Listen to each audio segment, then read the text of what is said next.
I'm Jessica Wilson, and you're listening to Making It Awkward, the podcast that loves connecting things back to the Washington Post coverage of anti-diet dietitians making cereal ads. But first, a word from our sponsor, Big Food. Today's episode is sponsored by Big Food. Big Food is for those who want to go big or go home. Their food girth and height is unmatched. Big Food is the biggest of the big foods. Big Food will help you feel massively energized. As the largest food corporations around the world, they needed me to advertise for them bigly. They are happy to support the big ideas of making it awkward and throw massive amounts of money behind my work. Our values are truly aligned. Welcome Big Food to the Making It Awkward family. Big Food, it's what's for dinner. Okay, back to the show. For the purposes of today's episode, I'll be working from last week's primer episode and be clear that we're unclear that there isn't a clear definition for an ultra-processed food, while at the same time, some people will tell us loudly exactly how to define them. This episode will also include parts of a conversation I had with Patrilie Hernandez in April, just after Lunchables Gate, the panic over lead in our Lunchables. Now, let's see what we can learn from the online hysteria after journalist Jamie Ducharme wrote an article for Time magazine questioning whether ultra-processed foods are clearly defined and universally unhealthy. The article featured my 30-day experiment eating ultra-processed foods, the same as Dr. Chris Van Telliken's in the UK. He felt like garbage. I felt better. We've heard this story. I started chatting with Jamie all the way back in November of last year. We connected after she'd seen the 2025 dietary guidelines for Americans could include guidance on not eating ultra-processed foods. This news came by way, in part, from a Washington Post article by Anand O'Connor, one of the journalists who wrote the expose about dietitians who make cereal commercials, and the same journalist who created the weight loss app Lose It, which requires calorie counting. He's the guy that's been mentioned in at least 3 different contexts on the show. We love a callback. Now, Jamie clued into the fact that there weren't defined lines between what was and what wasn't an ultra-processed food, and also that what the dietary guidelines would tell us to avoid, like Fritos, are just corn, oil, and salt, and they might not fit into NOVA's scary Category 4 ultra-processed foods, depending on which researcher you ask. We talked again in February, did a fact check in May, and she clarified that I had no disclosures. And then in June, she told me the story would be out in a few months because it was to run in the print edition as well as online. All along, I'd been happy to have been interviewed, and then I was so excited to get a physical copy. It arrived last week in the mail via Shayna's mom. Thanks, Dr. Kate. And then on August 27th, Jamie let me know that the story was up online, but I fully missed that email. Cut to the following morning with me standing on the train platform, opening up Instagram, seeing the image of a wild mountain of ultra-processed foods, and immediately clicking on the caption, only to find the article description of me, along with the incredibly loud and long comment section that had already started. And I will say, in the midst of all of this, and because of a lot of the attention, I didn't take much of a second to check in with myself and just how excited and honestly proud that this project and this conversation made it to Time magazine. It wasn't until last weekend's trip off the grid into the Tahoe National Forest with only my spouse and my dog was able to just sit there and think, wow, I was in Time magazine. Definitely a highlight of my career. As a side note, one thing that I looked for in the article and the social media post were pictures of me, which I didn't find. And I hadn't honestly cared either way, but not having a photo of me meant that a lot of people were yelling at whomever they assumed a dietitian to be and look like, which, looking back, I'm glad to have gotten a chance to see. The photos of Chris Van Telliken were of his exaggeratedly distressed facial expressions while being surrounded by fast food, and one of him with baked goods being pushed into his head. Those photos definitely went along with the sensationalism of his story, and I'm glad the words of mine were able to stand on their own. Now, some things stood out for me in the feedback after the article was published, and I'll share 4 of them today. First, People are confused about what an ultra-processed food is, which, ironically, was a major point of the article.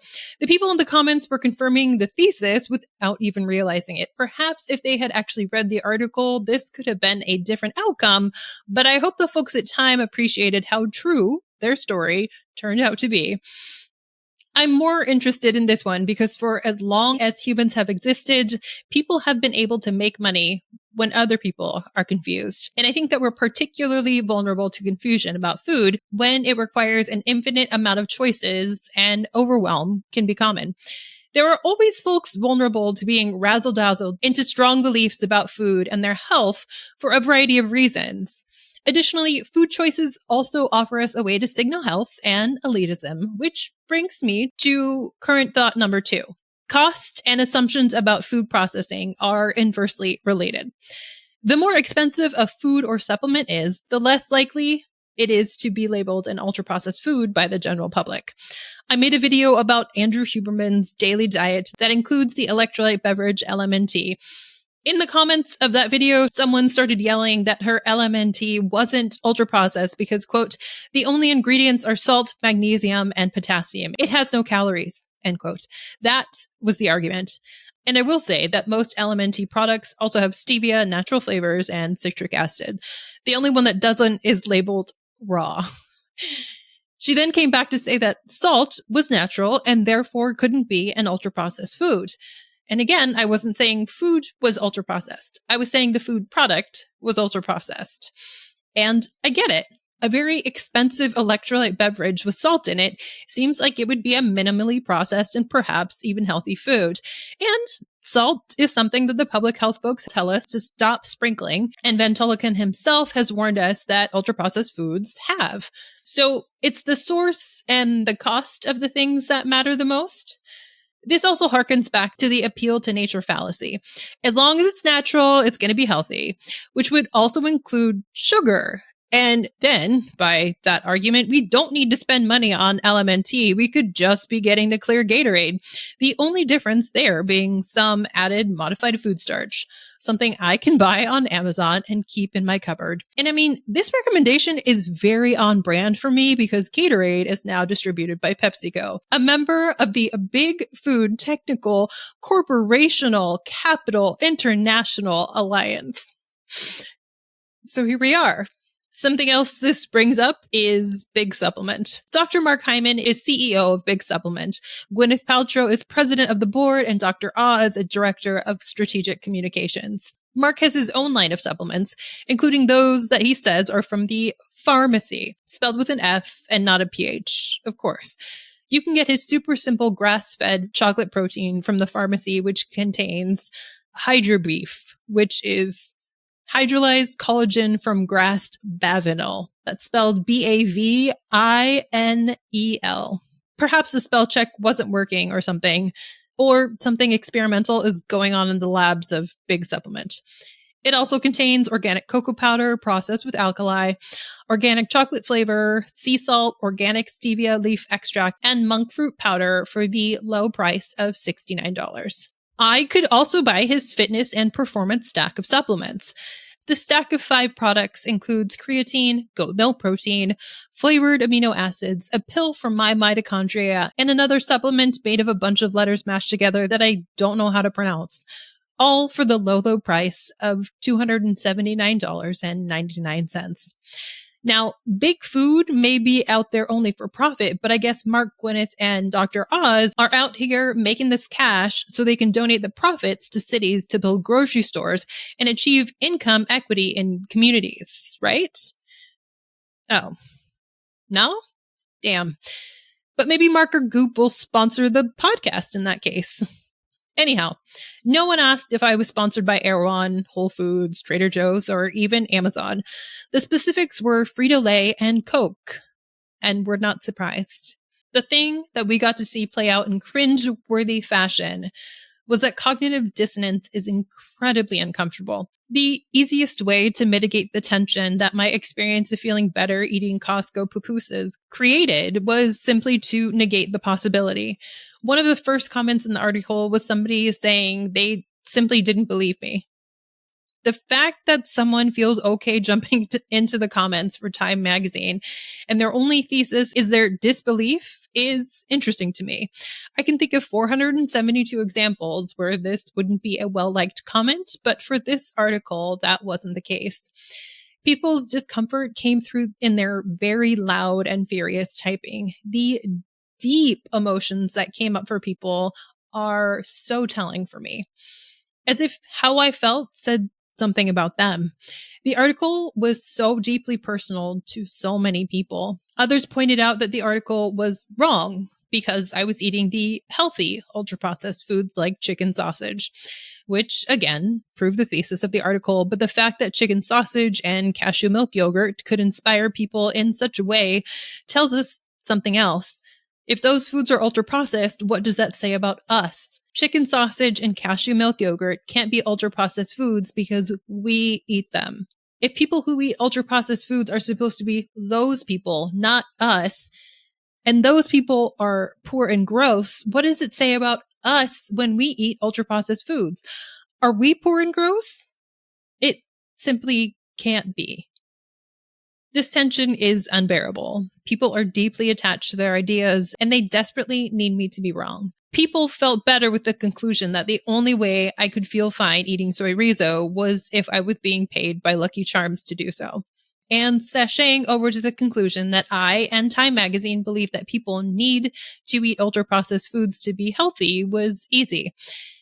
And then I wonder how slippery the slope is to conspiracy theories and anti-vax beliefs. Unfortunately, I think it's a slick slide. I actually got this line of thinking in some amazing feedback before the Time magazine article even came out. Weeks beforehand, a dietitian and researcher, so a person who has gone through multiple years of schooling, came to the conclusion that, quote, by defending UPFs, you are literally defending food swamps, food apartheid, and the use of low-quality food as a tool of oppression against institutionalized folks. You are siding with the megacorporations that are largely responsible for the chronic disease epidemic in this country. You are siding with the hidden oppressors, and it borders on Stockholm Syndrome. End quote. They also said that, quote, the main reason you defend UPFs is that you enjoy eating these foods, end quote. And again, this is not a random email I received from someone with an ambiguous Hotmail email address. These are conclusions that a colleague came to. The belief that I have a psychological response to being held captive by Trader Joe, Trader Giotto, Trader Jose, and all the other racist colonizers who bring ultra-processed products to suburban Trader Joe's markets. And, well, I guess there are worse people who could hold me captive. At least I'd be able to eat pumpkin bisque and autumnal harvest soup this fall.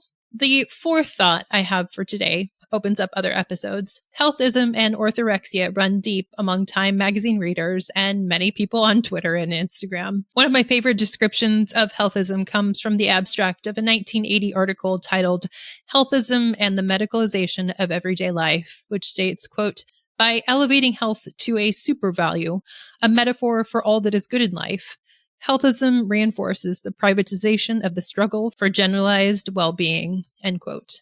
Healthism showed up in comments like, quote, until she gets Alzheimer's and breast cancer, end quote.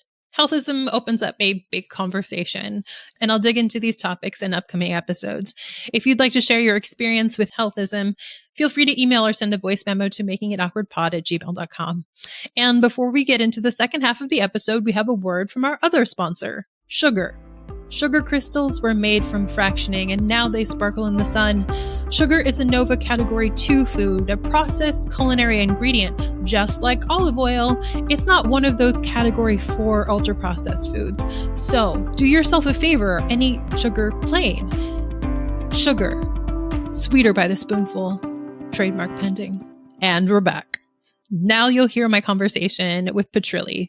The two of us chat about Dr. Kevin Hall, the researcher widely credited by news media, including the Times article, for his work studying ultra-processed foods and linking them to increased calorie consumption. Patrilie and I discussed the study that examined 20 people for 4 weeks total. 2 weeks were spent eating what researchers labeled an unprocessed diet, and another 2 weeks eating what the researchers decided was an ultra-processed diet. The study's big finding was that people ate 500 calories more while on the ultra-processed diet than on the unprocessed diet. The study also says that weight changes were correlated with energy intake, which the Times article noted too, and news articles don't tend to mention how much weight. I'll leave most of the study and its methods alone for right now, except I'll say that the fiber on the ultra-processed diet was given in powder form in caloric beverages, which seems like an easy way to add 500 calories to a day, and also tells me that they didn't have any fiber in the food. Both of these align with the idea that people who eat ultra-processed foods are drinking juice and don't eat fruits and vegetables at all. Anyhow, let me introduce Patrilie, and then we'll get into our chat. Patrilie Hernandez has over 15 years of experience working as an educator, advocate, and policy analyst in the health and nutrition sector, which has shaped their understanding of how the pursuit of health seamlessly intersects with the built environment, equity, and social justice. They pair their lived experience with scholarship and theory to disrupt the status quo of current health and wellness spaces, advocating for an interdisciplinary and weight-inclusive paradigm. Patrilie partners with providers and organizations to integrate multidimensional frameworks and strategies that improve the health and well-being of historically marginalized communities. Patrilie, welcome to the show. Thank you so much. I was honored to be asked to be on here, and I'm excited to have a conversation.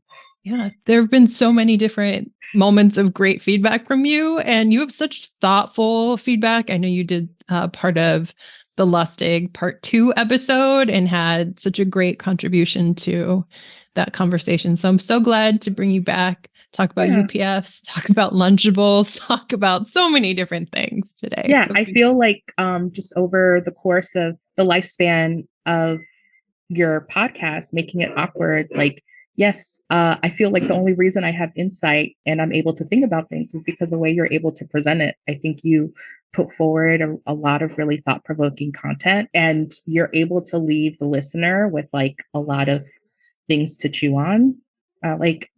I was trying not to find a food-related metaphor, but anyway. I know that makes all the because time. I was like food for thought. And I was like, no. Anyway, so yeah, I think I probably wouldn't have these thoughts for your podcast episodes. So thank you. Let's start by having you tell folks like the constellation of all the things that you do. So yeah, my name is Patrilie. I am the consultant and founder of Embody Live, and I am based out of Washington, D.C. in the U.S., but I frequently travel home, and I have several homes, but the home that I'm talking to you from is Puerto Rico. With your rooster friend in the background. Yes. With my rooster friend, folks getting in midday fights, music blasting. I really would not have it any other way, truly. And I'm glad we were able to make it work. Thank you again for your patience. You're welcome. When people ask, sum up what you've done and what you're doing, I'd say that I've been doing work around food and health and wellness and nutrition for about 15 years. I actually started out culinary field. After high school, I tried to go to college for a couple of years, and it just was not a great fit at the time. And I found my way into restaurants. And people told me I had a natural gift for the kitchen, but like not in like a gendered way. As you know, there aren't very many women in the culinary field. It's a very male and misogynistic driven industry. So I actually went to a community college. I got a dual degree in culinary arts and hospitality management. And I was doing that for about 5 years. And, by happenstance, kind of fell into the world of anti-hunger policy and programming, and specifically around nutrition education. And all during that time, I struggled with disordered eating, and that kind of ebbed and flowed with eating disorder episodes, and discovered it fit perfectly within the dietetics and the nutrition space. So I was like, yes, let me go back to school. So I've been working in the public health nutrition sector for about 10 of those years. And while I'm not a dietitian, I have my master's of science in nutrition with a focus on education. And I've gotten, kind of like professional experience. So I was able to do some really interesting work that all kind of came crashing down until I was diagnosed with an eating disorder formally. in 2017. So you'll probably see, if you look at my socials, content starts about 2018, because that's when I first entered treatment and I was trying to kind of make sense of what was going on. And not only was that a pivotal time in my personal life, it was a pivotal time in my professional life, because everything that I had wanted to understand and wanted to know to be true wasn't.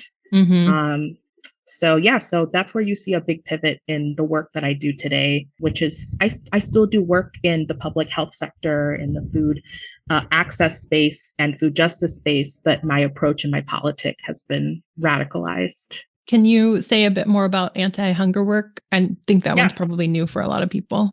So basically, anti-hunger work is domestic food security work.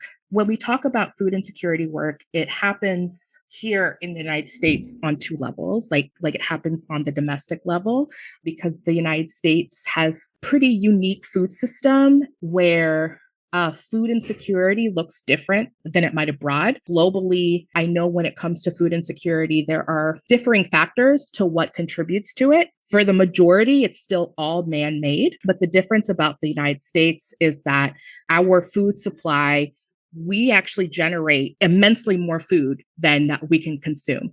The fact that there are food insecure folks in the United States has solely to do with the inequities in the dissemination and the distribution of food. And so we call it anti-hunger rather than food security work, because when you work in an anti-hunger, it specifically refers to like policies and like more large scale programs. And so when you look at anti-hunger policy, folks refer to that as kind of like big S solutions, right? Where food insecurity and food security is more on the individual kind of like smaller scale level. So it's all about jargon, but I tell people I work in food insecurity because anti-hunger can be like, oh yeah, like what is that about? That it's just very jargony. But yeah, let's just say for the sake of this conversation, we'll be talking about food insecurity and food security and what it looks like in the United States. Got it. You have been one to chat with me about Dr. Kevin Hall and all of his research and the conversations about ultra processed foods. You did send me a talk that he did, and I finally got to it, which I really appreciate. Yes, he seems to have a kind of nuanced version of ultra processed foods, which is interesting from someone in the area. So I think out of all the folks that are doing this work that are the most notable, because I know there are quite a few of people that study nutrition and food science that actually have a pretty nuanced view about ultra processed foods. The issue is that a lot of the times they are stuck in their offices and they're stuck behind papers and they don't have the voice, right, that he particularly does, or like the notoriety. So I appreciate the way that he approaches this discourse around ultra processed foods, because I think he's one of the only few in the public eye that is talking about this, that really leans into the limitations of the data rather than saying, this is what the data says, this is the hard truth, this is like, we have to do something about it, right? Because the data clearly says that ultra processed foods are bad for everybody, and we just need people to stop eating them, right? I think he has a better understanding, and he even says that in the design of the study, that he had an immense amount of control because he has already conducted several studies, but he's calling on more investment to do a more comprehensive study around the impact of ultra processed foods in people that are in a controlled environment for a certain amount of time. So I think with his initial study, there were like 20 people, and basically they were at a retreat center or some sort of like facility where they were housed, they were fed, they had a sense of security, they didn't have to worry about, paying their electric bill. But he wants more investment because he understands that these behaviors and this control does not happen in a real world setting. And he can't control for the immense number of environmental factors that can also change our kind of biophysical conditioning. So I did appreciate that particular conversation because I felt that compared to other folks that are talking about UPFs right now, there is no interest or curiosity in really understanding the different environmental factors that might alter the way that our body processes ultra processed foods, as well as the societal conditions where UPFs have become a necessity for us to survive our economic model, which is capitalism. Yeah. I also appreciate how often in the video you sent me, he talked about food safety, because that also seems to be something that people just fully skip by. And the reasons that Can you brush me up on that? Food safety as an actual, like making sure that the food is safe to eat, or food safety in that our ability to acquire. Oh, like the food is safe. Yes. Yes. Yeah. So it has been processed in a way that it is either shelf stable or however stable. So a little bit of a personal note to that. My family's from the island. Because of colonialism, the agricultural sector has been intentionally dismantled for various reasons that we can get into. Right now, currently, very similar to the state of Hawaii, the island, the archipelago imports, I think it's 86% of their food supply. There is a little bit of a change happening as people are basically realizing the impact of colonialism and are looking for a more sovereign relationship to the land as well as their food supply. So there is a change happening. But part of the reason why our food is imported and the types of food that are also imported, a lot of it has to do with the infrastructure. This island has a very unreliable power grid. Folks lose power throughout the times of the day, and generators can only last so long. Shelf stable food, bottled water, these are means of survival. This isn't something that people just choose to eat. Some of it tastes good, fine, but no, this is what we have to do to be able to make it from one week to the next. And I know that the island is not alone in that. I know on the mainland, in terms of shelf stable food, in terms of food that is able to last a long time, last through different seasons and potential climate disasters, this is only going to become more important. And I really wish there were more discussions happening around that.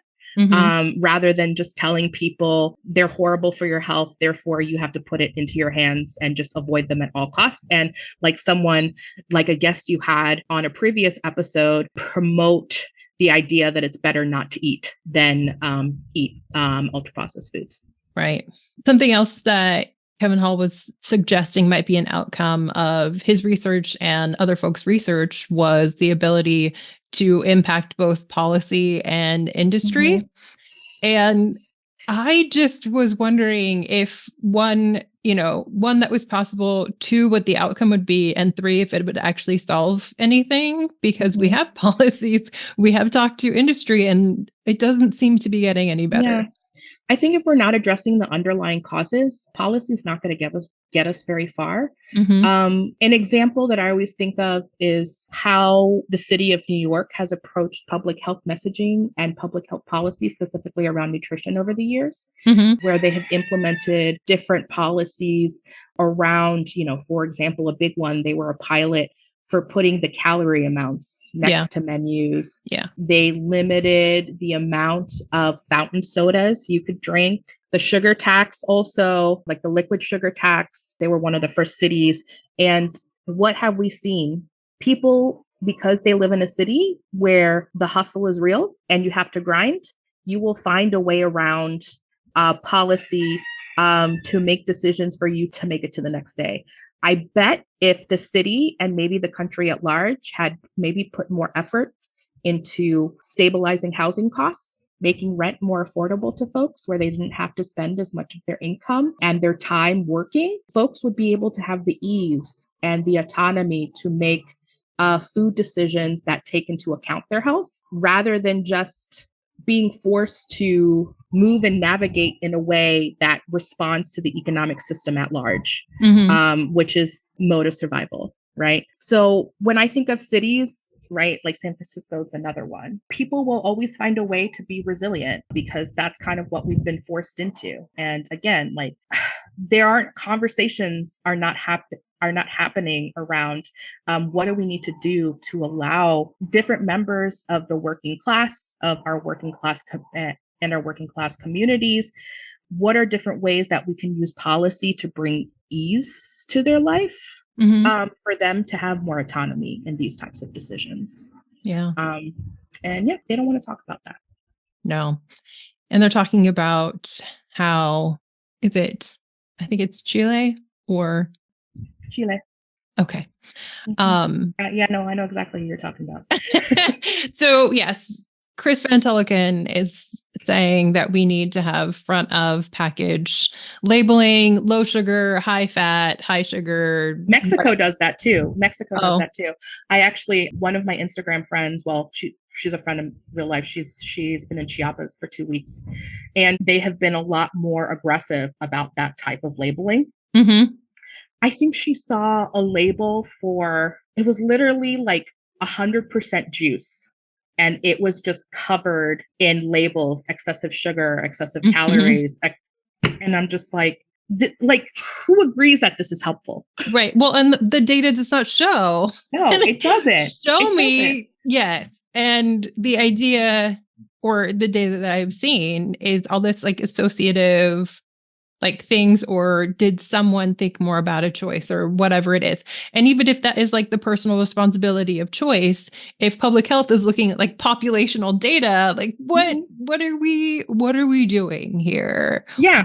I think at the end of the day, because of the things we value in society, this overemphasis on the individual as the pathway to liberation or success is something that I think drives a lot of this discourse, a lot of this narrative, right?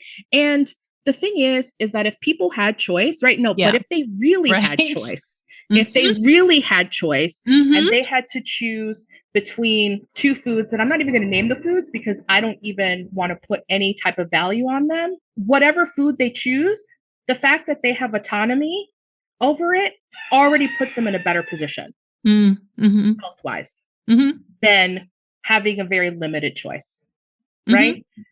And people want to talk about, make healthy eating the like the easy choice. And I'm just like, for me, when you are fed, because I have been working in a space where, given that this is a country that we produce so much food and we have so many options, and there are specific communities of people that are robbed and that are exploited, that in itself, that being fed should be our primary goal, because there are communities in this country that are suffering greatly, that are, in terms of their health outcomes, we are seeing very stark disparities where they don't even have that option.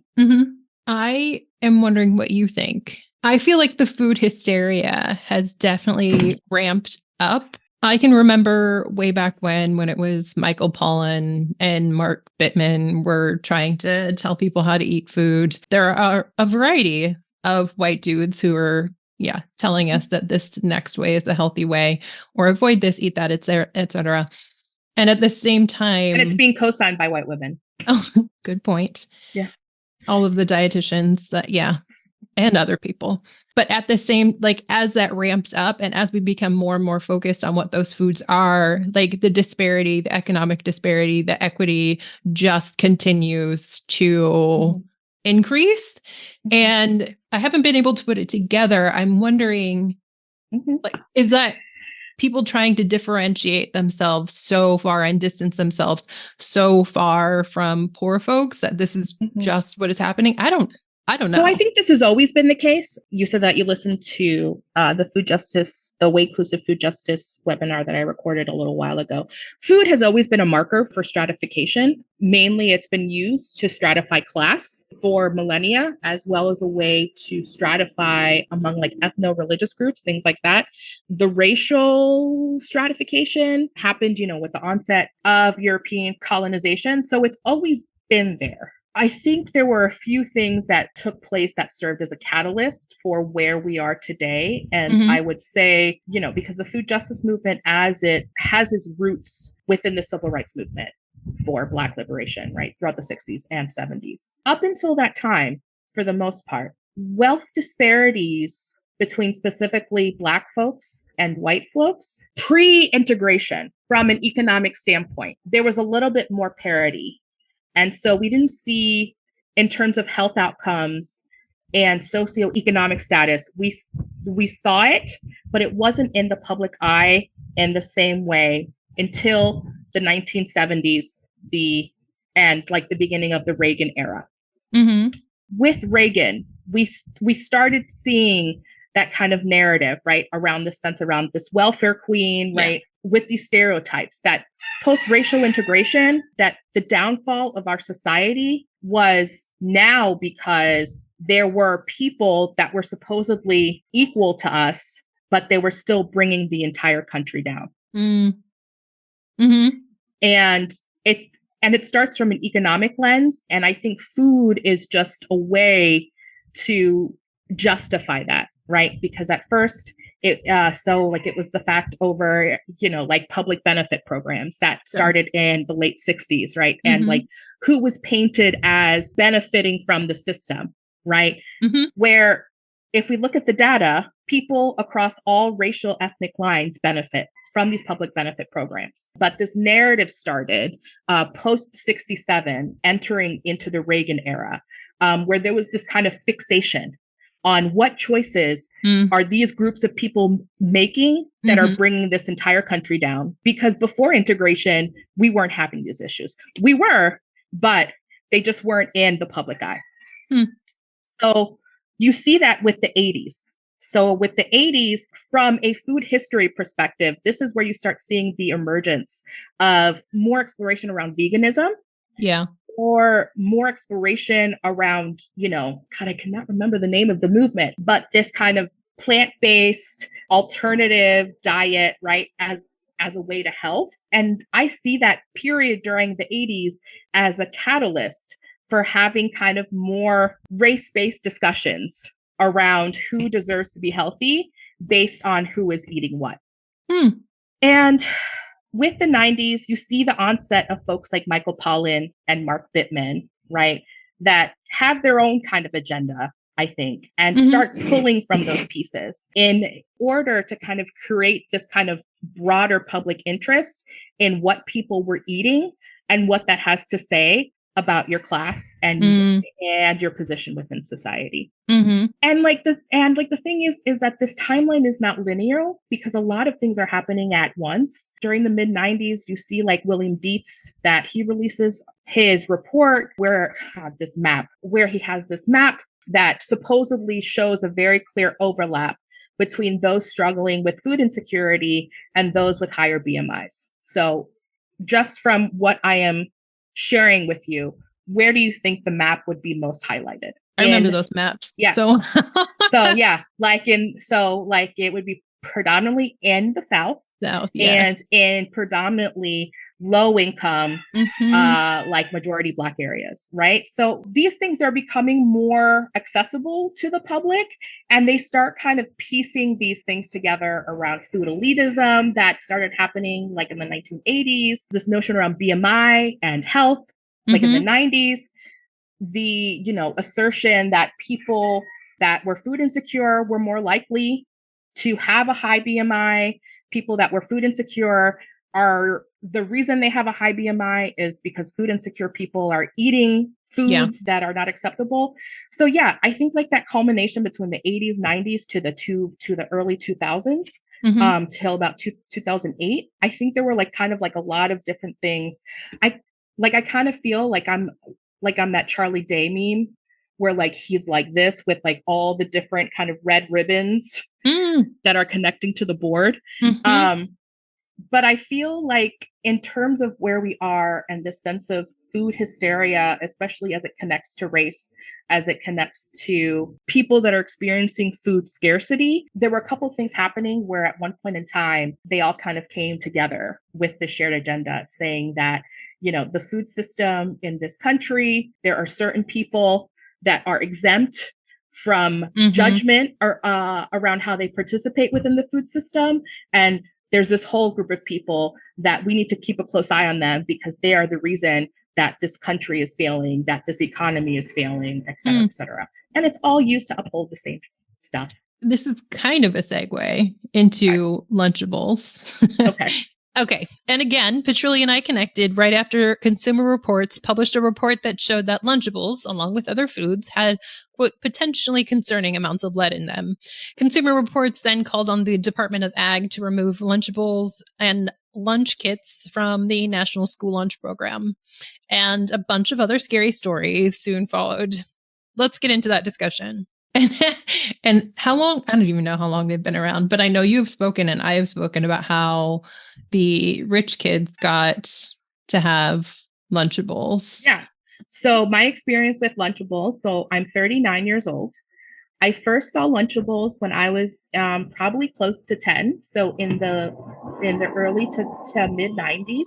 And as someone that grew up in a bicultural household, I was straddling two cultures, trying to appease my Puerto Rican side, but also trying to adapt and be more mainstream American. So the first time I saw them in the stores, I noticed that a lot of kids in the school cafeteria were starting to buy them. And it became very clear very quickly who was able to purchase them. And very much in alignment with food as a tool of stratification, it was usually the kids that had more economic means, because at the time, right, like they weren't super inexpensive, or they were expensive enough where my parents would be like, I could throw ham and cheese on on a Ritz cracker, and we won't be spending like as much as that, right? So it was definitely a marker of class. Therefore, it became a marker of your social status, because it's like, oh, the more wealthy kids, their parents are able to buy them Lunchables. Kids love it. And I understand, because I worked in the school nutrition space for a number of years. Kids love having autonomy over their food. They love it. They love being able to take a cracker, putting a piece of cheese on it. If they want to put 2 pieces of cheese on it. I always joke around saying that Lunchables are like basically just like juvenile charcuterie boards. Like they are the gateway, right? Like they are the gateway to adult charcuterie. And when this report came out by the Consumer Reports, that there was, they found elevated levels of lead and some other chemicals that are like trace chemicals, but they were in like high enough amounts.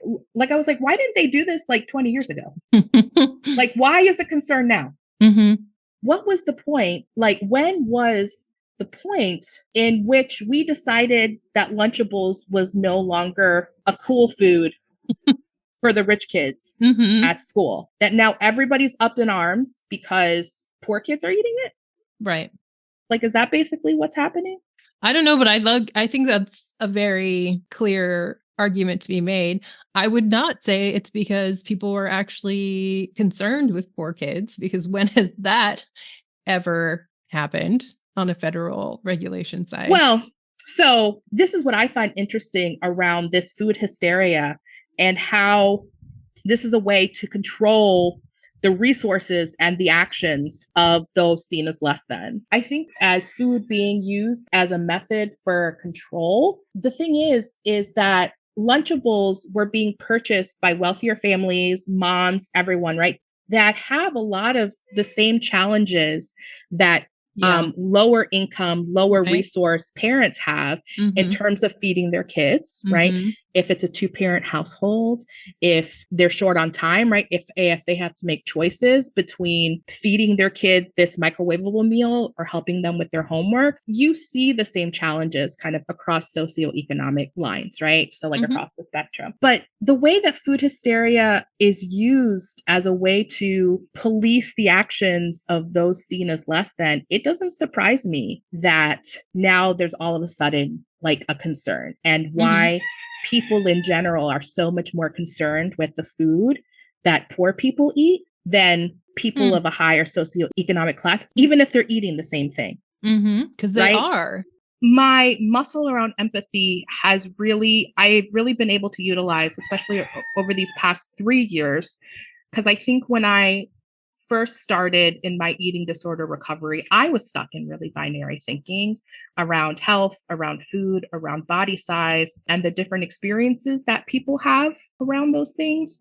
And now, I feel like I'm able to hold a lot more space for people in their feelings and thoughts around the rigidity of food dieting, being a certain body size, because after talking to a lot of people, which I'm sure you have too, there's a lot of like real trauma around it, you know, and I appreciate hearing the different perspectives because I want to allow nuance into these conversations because I don't want to discount people's lived experiences in a society that is just hell-bent on eradicating people of size and getting rid of as many people seen as less than that fall into a whole host of groups.